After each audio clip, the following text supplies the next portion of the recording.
Dans ce tutoriel, je vais expliquer comment utiliser le nouveau input system avec la composante Player Input pour faire déplacer mon personnage avec les touches du clavier. Présentement, j'ai un jeu 2D, mais ça fonctionnerait de la même façon avec un jeu 3D. Je vous présente mon interface. Premièrement, j'ai un personnage. Donc, j'ai un sprite renderer sur lequel j'ai mis aussi un rigid body parce que je veux utiliser la physique pour pouvoir déplacer mon personnage. Moi, dans cet exemple-ci, je ne voudrais pas que la gravité affecte mon personnage. Donc, je ne voudrais pas que mon personnage tombe. Donc, à la place de prendre dynamique ici, je vais aller simplement pour le body type, utiliser kinématique, qui va me permettre d'utiliser quand même la physique avec mon script, mais sans appliquer la gravité sur mon personnage dans ce cas-ci. Ce que je peux voir aussi sur mon personnage, j'ai déjà un script de fait, donc avec une vitesse de déplacement que je vais pouvoir éventuellement modifier.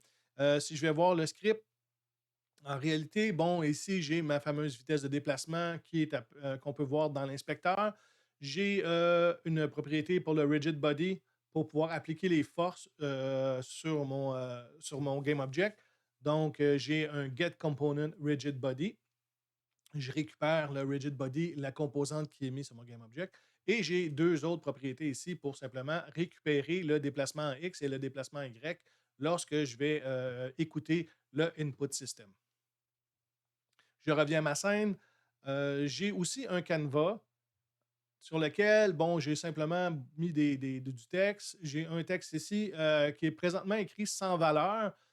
C'est juste pour au démarrer l'application. Je ne voudrais pas qu'il y ait une valeur d'inscrite. Donc, j'ai les axes X, Y. Je vais juste faire afficher les valeurs que le input system me renvoie lorsque je vais utiliser le clavier. Ce que je peux voir aussi, c'est que sur le Canva, j'ai aussi attaché un gestionnaire de Canva, donc un script qui s'appelle gestionnaire Canva, dans lequel j'ai deux champs pour pouvoir faire une référence justement à mes deux champs texte ici. Donc, si je clique ici, on peut voir qu'il devient jaune ici et quand je clique sur le axe des Y, donc on veut bien voir que mes deux champs sont référencés pour mon script. Je vais aller voir le script rapidement.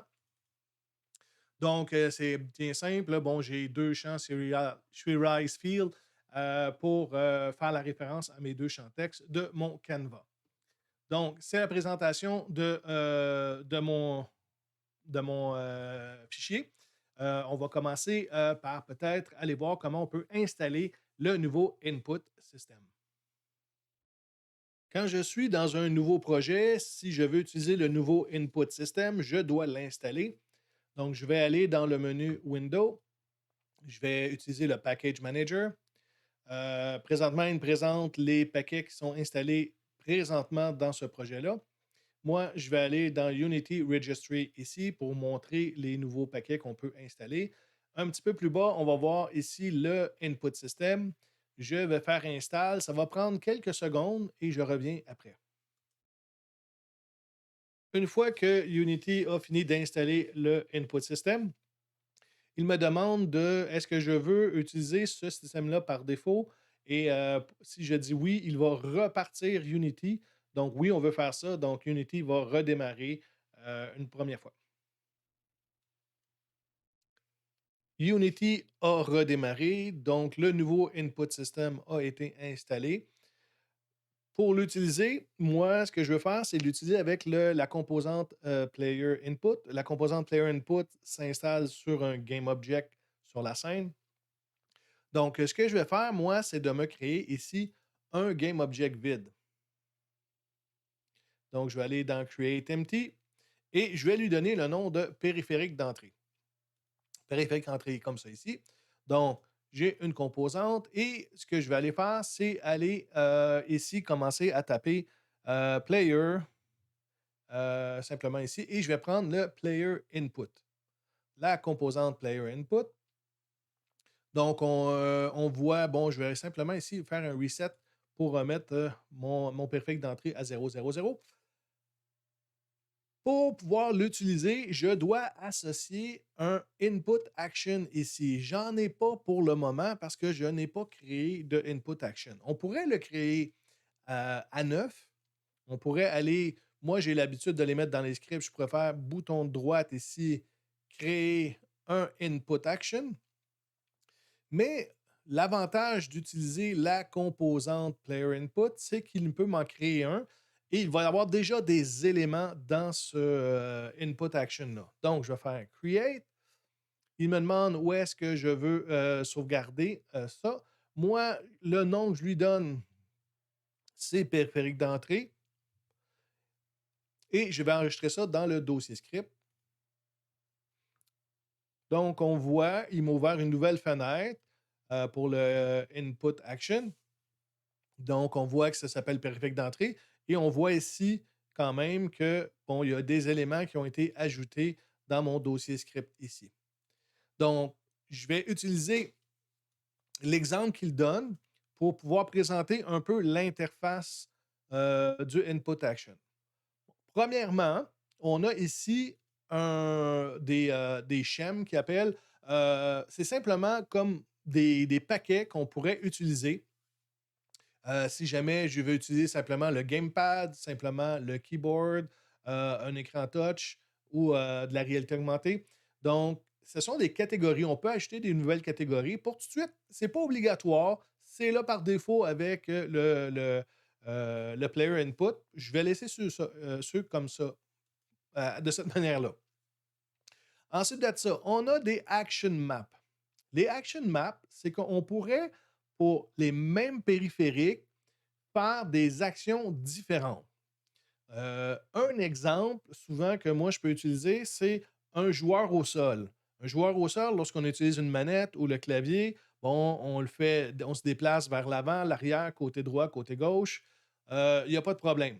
Si, lorsque je pourrais avoir un joueur qui tombe dans l'eau et, bon, ben, le joueur, lui, il commencera à nager. Donc, il y aura peut-être pour les mêmes boutons, les mêmes manettes, il y aura peut-être des actions différentes. Donc, je pourrais ici m'ajouter un nouvel action map pour dire, OK, là, je suis dans une autre situation.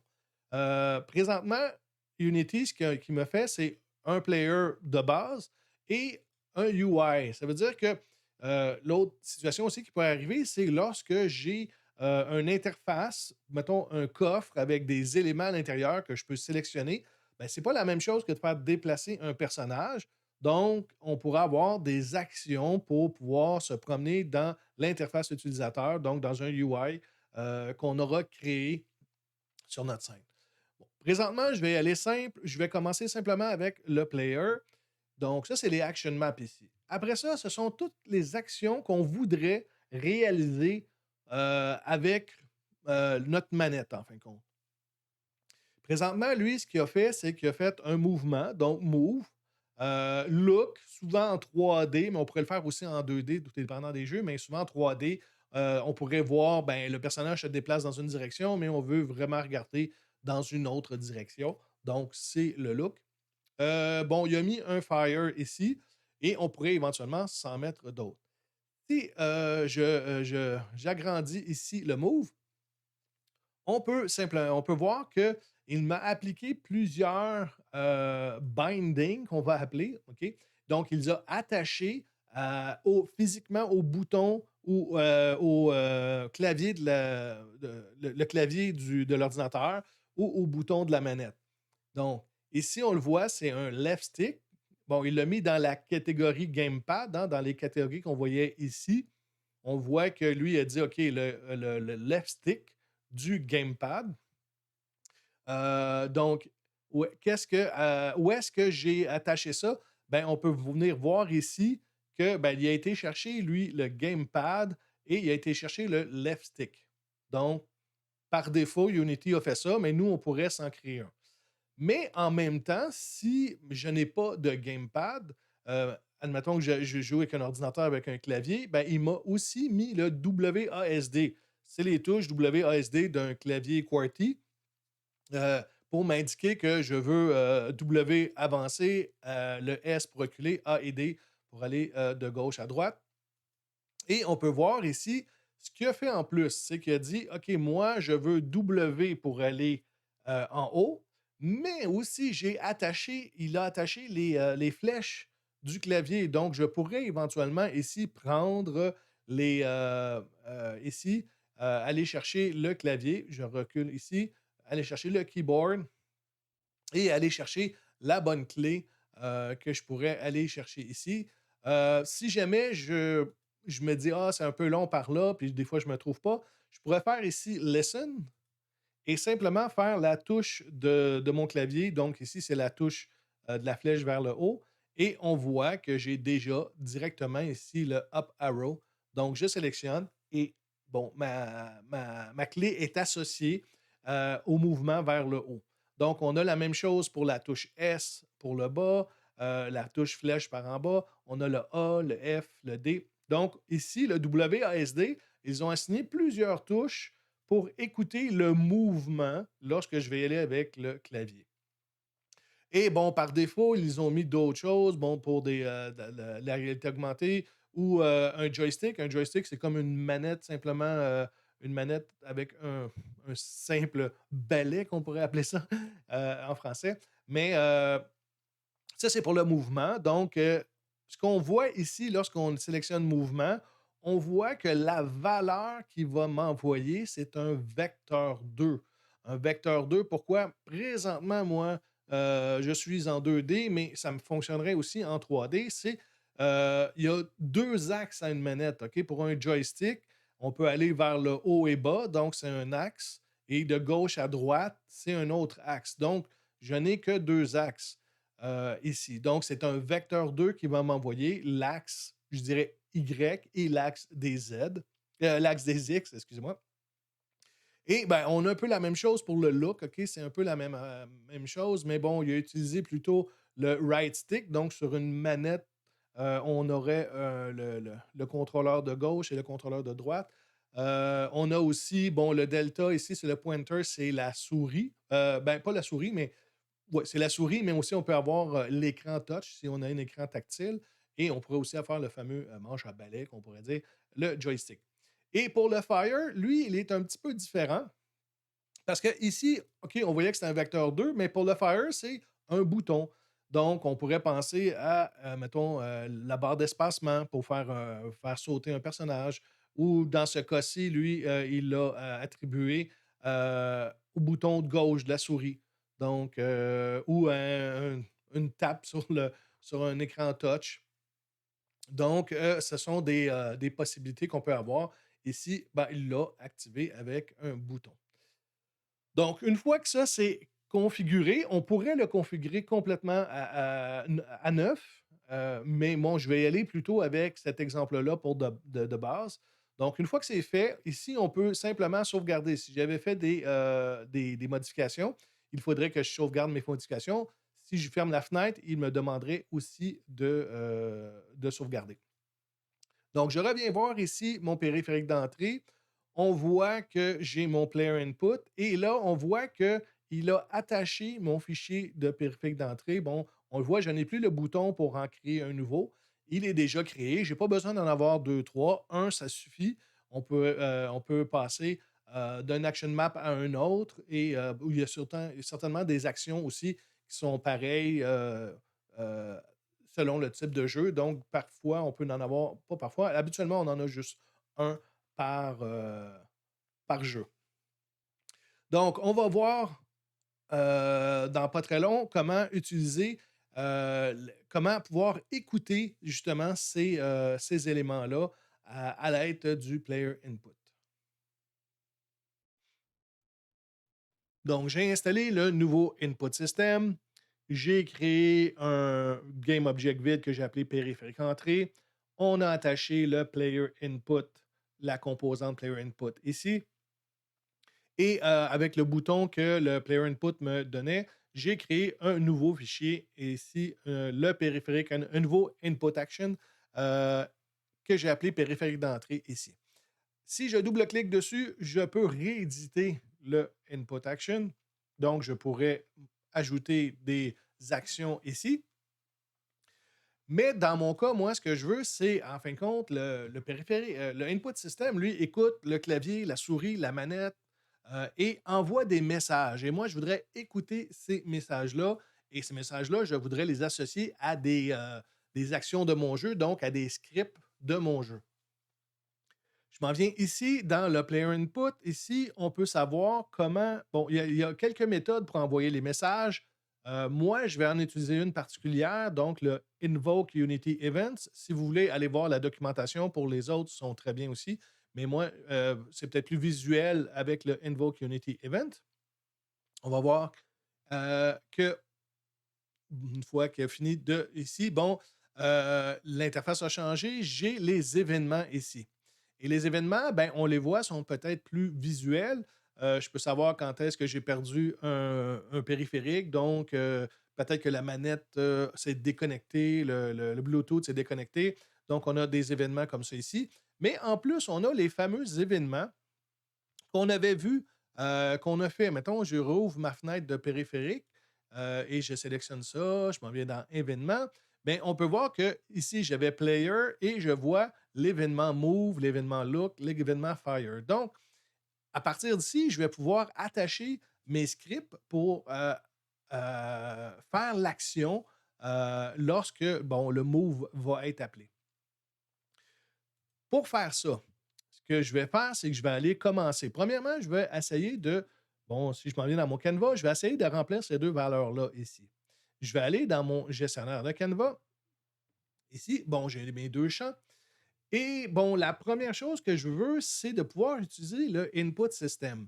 Bon, comme ce n'est pas un système qui vient de base avec Unity, bon, il faut ici simplement lui dire l'espace de nom qu'on veut utiliser. Donc, moi, ce que je fais, c'est que je vais faire CTRL-D ici pour me faire un nouveau Unity Engine et je vais faire point input system. Donc, ça m'indique que mon script peut utiliser le nouveau input system. Ensuite de ça, je vais simplement ici me faire une nouvelle méthode, mais cette méthode-là doit être publique parce qu'elle n'est pas appelée à l'intérieur de cette classe-là. Elle est appelée à l'extérieur par justement mon écouteur qui est mis sur le player input. Donc ici, je vais dire public, void parce que cette méthode-là ne me retournera pas de données ici. Et je vais l'appeler, et moi, mettons, écoute mouvement. Comme ça ici. Cette méthode-là va être appelée par le player input. Donc, elle va être appelée par l'événement et ça va m'envoyer un paramètre. Donc, il y a des informations qui vont être envoyées du player input, en fait, du input system, à cette fonction-là. Donc, ici, je dois absolument avoir un paramètre. Le paramètre, ça va être de type input action, point callback context. Donc, ça, c'est le type, comme un int, comme un string, mais c'est de type callback context. Et ici, on va simplement lui donner le nom, donc contexte comme ça ici, context. Je le mets générique parce que bon, la documentation, on voit vraiment souvent écrit ça comme ça, donc on pourrait ici donner le nom du paramètre comme on veut. Une fois que ça c'est fait, moi, ce que je veux faire, c'est de prendre le contexte ici. Le contexte contient énormément d'informations. On me dit, bon, c'est quoi le vecteur 2? Bon, la coordonnée XY que je vais avoir, combien de temps j'ai enfoncé telle touche. Il y a beaucoup, beaucoup d'informations dans ce paramètre-là qui m'est donné par le input action. Je m'en viens ici et ce que je veux faire, moi, c'est dans mon champ de X, je veux modifier le texte. Et ça va être égal à quoi? Ben, ça va être égal justement à mon contexte. Et ce contexte-là, tout dépendant voyons, du input action, si je m'en viens ici et que je m'en viens à mon périphérique, en réalité, moi, je vais aller chercher le move. Et le move qui est ici, ben, c'est un vecteur 2. On l'avait vu tantôt, il va me donner des coordonnées en X et Y, donc X pour horizontal et Y pour vertical. Donc, moi, c'est un vecteur 2 que je vais venir chercher. Donc, ici, ça va être read value, plus petit, plus grand. Et quelle valeur, quel type de valeur je vais aller chercher? Moi, c'est un vecteur 2. Et ça me prend des parenthèses. Le read value, c'est une méthode. Donc, on appelle une méthode. Et ici, je vais lui dire quoi? Je vais lui dire point. Et là, il me permet d'aller chercher soit le X ou le Y. Donc, c'est sûr que moi, c'est le X parce que je vais aller chercher pour le mettre dans le champ texte. J'ai une erreur. Ici, ça me dit impossible de convertir le type float en string. Ce qui m'est retourné du input action, c'est une valeur float. Donc, ça va aller entre -1 et 1. Tandis que ici, c'est un champ texte, c'est une string. En fin de compte, on le voit ici, là, lorsque je mets ma souris, on voit au début string. Donc, les deux types ne sont pas compatibles. Pour moi, si je veux faire la conversion, ici, juste au bout, je vais faire point to string. Donc, tout simplement comme ça ici. Je fais CTRL-D pour dupliquer ma ligne. Ici, je vais aller chercher le champ Y. Et ici, je vais simplement aller chercher le Y au lieu du X. Et voilà. Donc, quand l'événement va arriver, ben, je vais appeler cette écoute mouvement-là et je vais aller changer les valeurs dans mon Canva. Donc, les chiffres vont changer sur mon Canva. Je sauvegarde et je retourne à Unity. Donc, je vais fermer le périphérique d'entrée ici. Là, c'est beau, j'ai mis mon code ici, mais il n'y a rien présentement qui appelle la méthode écoute mouvement. Je vais aller chercher mon périphérique d'entrée.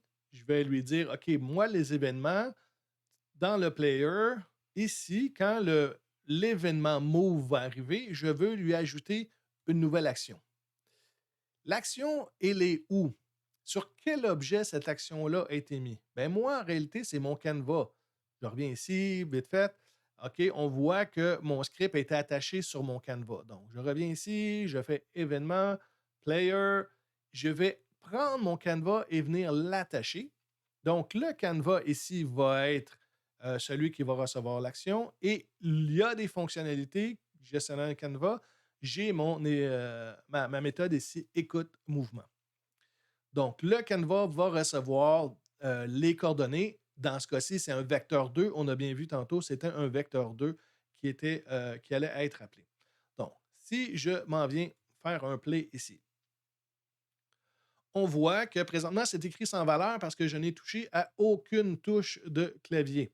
Par contre, si je prends les touches, mettons les flèches, et que je fais la flèche pour aller en haut, ben, on voit que la valeur Y est à 1 parce que mon personnage devrait monter vers le haut, donc sur l'axe des Y. Si je fais la touche flèche vers le bas, c'est -1, donc mon personnage devrait descendre. Et la même chose, lorsque je fais la touche à gauche, je m'en vais vers la gauche, donc -1, et quand je m'en vais vers la droite, ça va être 1. Donc, on a les valeurs de mes touches, et la même chose pour le W, S, A et D. OK? Les touches, on les a vues, ils étaient ici. Si je m'en viens voir, WASD, donc on les avait, W, S, A et D, on les voit ici. Donc, par contre, regardez bien ce qui arrive si je fais la touche en haut et de droite, de gauche. On voit que la valeur n'est plus 1, mais bien 0,707107. OK? Il y a eu une conversion qui a été faite parce qu'en réalité, si je monte d'une unité vers le haut et que je vais vers une unité vers la gauche ou vers la droite, lorsque je vais m'en aller à la diagonale, je vais aller plus vite. OK? La diagonale, elle, bon, c'est voyons, l'hypoténuse du triangle. Donc, l'hypoténuse du triangle, elle est plus grande. Donc, le déplacement est beaucoup plus grand lorsque je vais y aller en diagonale. Donc, Unity, lui, a fait une conversion. Il fait quand même un calcul pour éviter que mon personnage aille trop vite quand je m'en vais en diagonale, en haut ou vers le bas, de cette façon-là.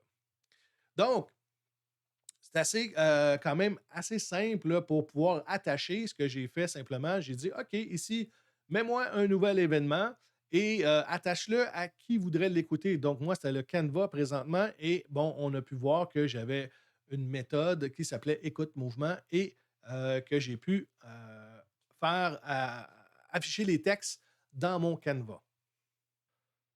Donc, on a fait afficher les données qui me venaient du input action, donc éventuellement de mon clavier, hein, parce que j'ai joué avec le clavier. J'ai fait afficher ça sur le Canva. Moi, si je voulais déplacer le personnage, donc je vais sélectionner mon personnage.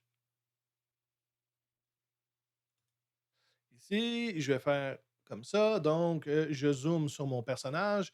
OK, j'ai un script d'attacher sur mon personnage avec une vitesse que j'ai déterminée à 5 ici.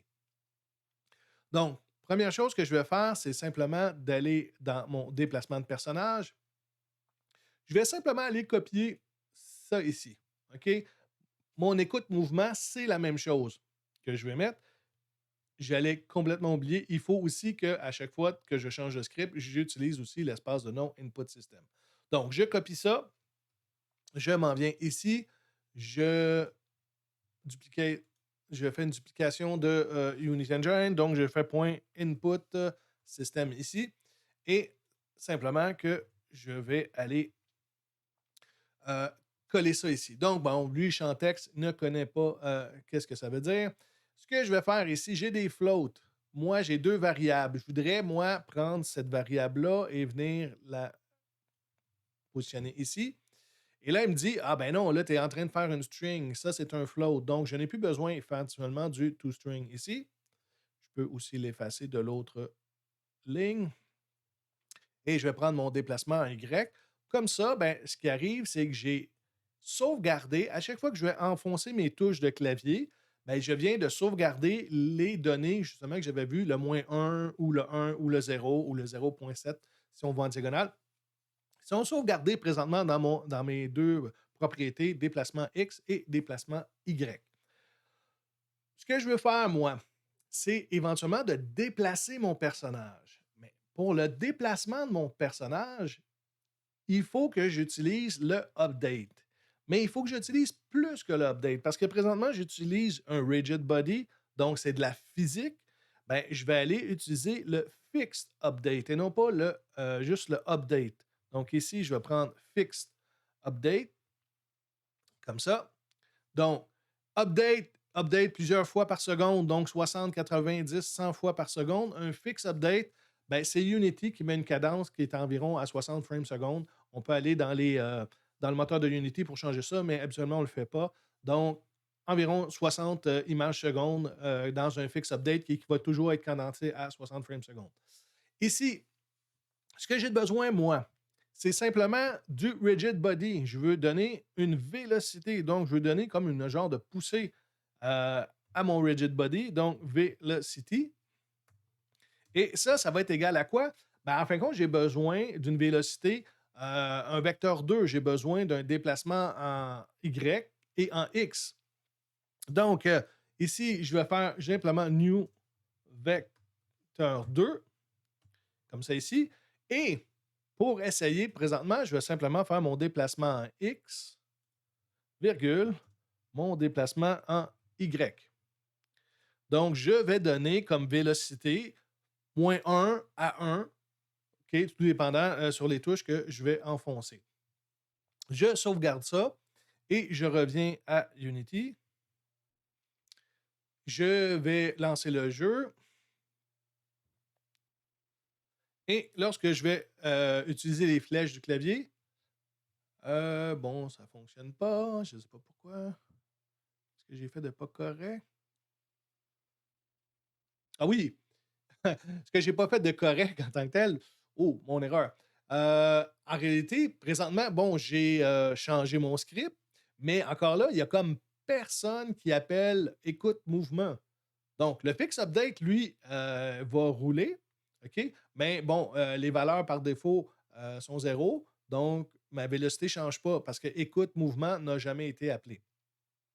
Comment je fais pour appeler écoute mouvement?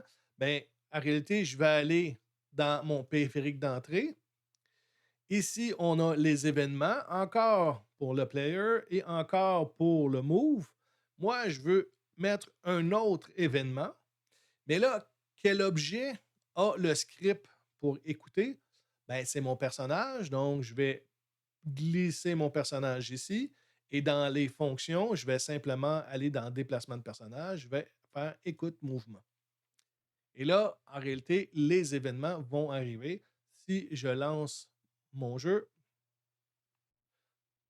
donc si je vais en haut, si je vais vers le bas, à gauche, à droite, en diagonale, donc mon personnage bouge. Par contre, il ne bouge pas très, très, très rapidement. OK? Donc, il bouge de -1 ou 1 à 60 fois seconde, donc c'est peut-être pas très, très, très rapide. Si on voudrait si on voulait le rendre un petit peu plus rapide, ben, en réalité, si je reviens dans mon script, c'est pour ça ici que j'ai une vitesse de déplacement. OK, j'ai ici une vitesse de déplacement qui me permettrait de multiplier le déplacement X multiplié par ma vitesse de déplacement et mon déplacement Y multiplié par ma vitesse de déplacement. Donc, au lieu d'avoir -1 à 1, ben, comme ici j'ai un 5, ça va aller de -5 à 5. Donc, ma vitesse de déplacement devrait être un petit peu plus rapide dans ce cas-ci. Je retourne à Unity, je lance le jeu. Donc, je enfonce les touches vers le haut et là, mon personnage va beaucoup plus rapide, donc peut-être un peu plus fluide de cette façon-là. Si on reprend les étapes qu'on a fait, on a installé le nouveau input system avec le Windows Package Manager et on a été installer le paquet pour le input system. Ensuite de ça, j'ai créé un Game Object vide que j'ai appelé périphérique d'entrée sur lequel j'ai mis une nouvelle composante, le Player Input. J'ai créé un Action Map, un Input Action, que je suis venu sauvegarder dans mes scripts. De la façon que j'ai fait, il y avait un bouton, j'ai pu cliquer sur le bouton pour créer des nouvelles actions. Et ce que ça m'a donné le Input Action ici de cette façon-là. Je n'ai rien touché pour le moment. Je n'ai que gardé ce qui était là. On pouvait simplement voir que pour le move, c'est un vecteur 2 et on peut voir quel périphérique est attaché à cette action-là. Mais pour le fire, on aurait un bouton et quel périphérique est attaché. Dans ce cas-ci, c'est sur le gamepad, le right trigger, donc le bouton, et le left button pour la souris. Donc, ça, c'est une fois c'était fait. Ce qu'on a fait, c'est qu'on a été modifier nos scripts. On a mis des méthodes publiques, OK?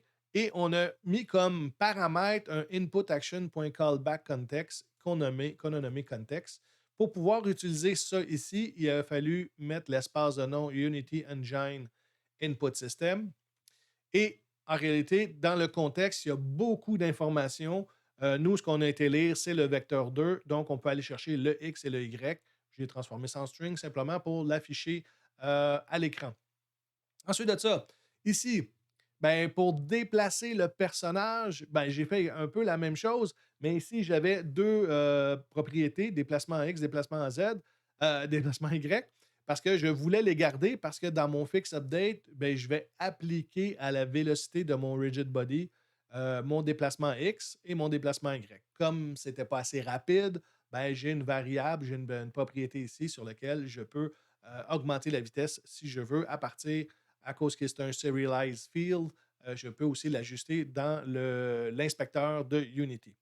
Donc, une fois que mes actions étaient faites dans mes scripts, dans mon périphérique d'entrée, on est passé ici, au lieu d'être Send Message, on a pris Invoke Unity Events et on a été dans les Events, dans le player, et j'ai simplement fait le plus pour ajouter qui va écouter cet événement-là. Donc, le Canva, j'ai pris le Canva, je suis venu le glisser ici et j'ai sélectionné la méthode que j'avais créée dans son script. Et la même chose pour le personnage, j'ai fait un plus. Une fois que c'était fait, j'ai glissé mon personnage et j'ai été sélectionner la méthode que je voulais utiliser. Donc, c'est une façon peut-être plus facile de faire d'utiliser le input system. Beaucoup de choses automatiques là-dedans. J'ai fait une autre vidéo qui est plus faite en 3D, qui utilise le input system beaucoup plus avec du code, avec on déclare les écouteurs d'événements plus en script. Mais pour l'étape où on est présentement, c'est quand même très facile d'utiliser le nouveau input